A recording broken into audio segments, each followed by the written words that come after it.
Hi, I'm Natasha Denona. Today I want to tell you the story about the new BIBA eyeshadow palette. What inspired me to create it as it is. I want to talk about the textures, the layouts, and also about the name. What does BIBA really mean to me?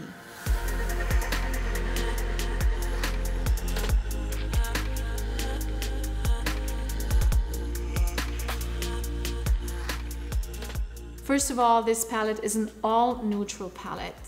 I wanted to combine all user-friendly shades that you can create everyday looks with, or elevate it into an evening glam, or to create a beautiful smoky eye. What also was very important to me, to combine all shades that can be useful for everybody, for every skin tone, from fair to deep, and all undertones. The first row are all brown shades. The second row are more wine burgundy, reddish undertone shades, and the last row is the row of the cooler tones. And if you know all my palettes, I'm always looking for a pop of color or a very interesting combination with a super unique character for each single palette. But with an all neutral palette, I mean, there's so many neutral eyeshadow palettes in the market, but I wanted to create something that is slightly different. I find it very interesting because it has slightly yellowish undertone. And this brown, for example, is a little bit more a yellowish grayish, like a cooler tone. And then this one, of course, is more sandy. It has a yellow, strong yellow pigment inside of the medium brown shade. And then we get a little bit more warmer. And the shade is Freckle. This has like this typical neutral medium to medium light transition shade that has exactly the shade of a freckle, and is slightly cooler. And then we have a warmer, light, metallic glam eyeshadow. The second row starts with kind of a mauvey shade, which is a medium shade. Very beautiful on yellow skin tones, but also on neutral skin tones. It just warms up your face. And then the second shade here is Monroe, which is a light shade and slightly different from the other. This is more yellowish and beigey, and this one has like a pinkish, like a champagne-y pinkish undertone. Very beautiful for the burgundy looks.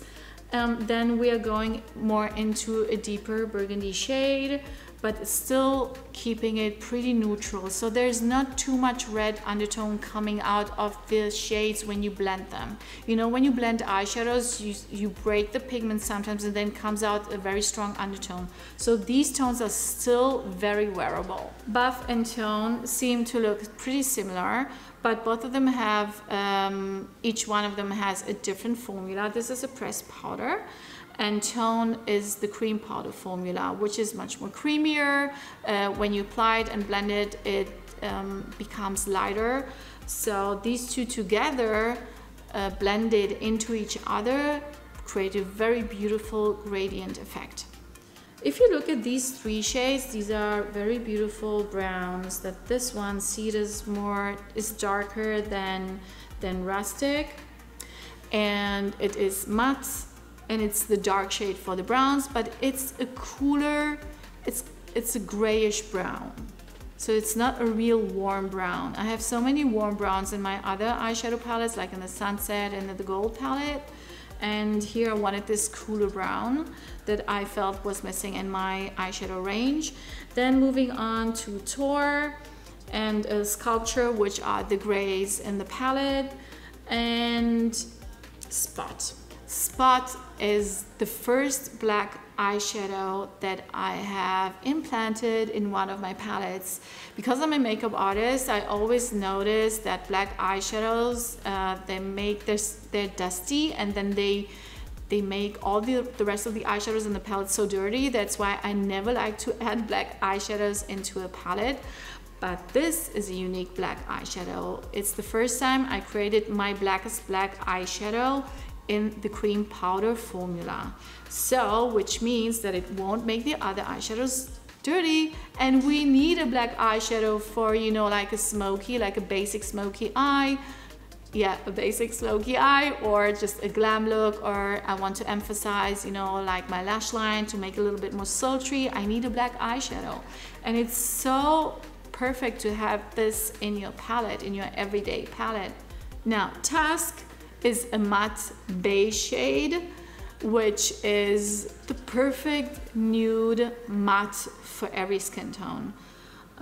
It just looks so pretty. You can really see the eyeshadow. It doesn't look like just simple powder on the lids. You can really see the eyeshadow. You have to try it to understand what I mean. What made me choose the name BIBA? About a situation I had with my mom when I was a kid. She used to take me to this house of fashion, and it's called BIBA. BIBA, the house of fashion from the 70s. The looks and the style BIBA had was like kind of boho chic, like bohemian chic, with a hint of 20s and 30s, and all their shades combined are very similar to this color story, with these burgundies, wine tones, and also these, like, you know, sandy browns. This combo made me think about this immediately. So this is what I thought about. People ask me, yeah, but what is BIBA? What is BIBA? And only people that I met from the fashion industry knew exactly what I was talking about, but, you know, other people, they didn't really know what it is.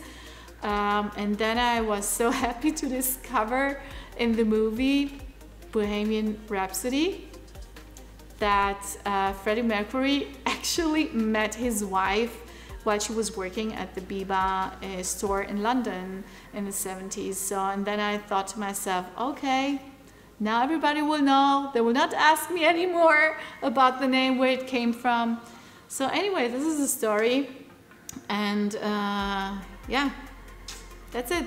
I'm very excited about this palette. I hope you will enjoy it. I invested so much thinking into each single shade.